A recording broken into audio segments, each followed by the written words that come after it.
3D printed robotic claw with servo mounted using the Arduino for controller, little power supply off the breadboard, and we have our joystick here for the control of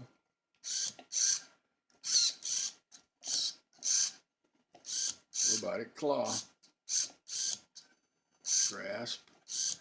Grasp, release, and it is designed to set on another servo which would rotate it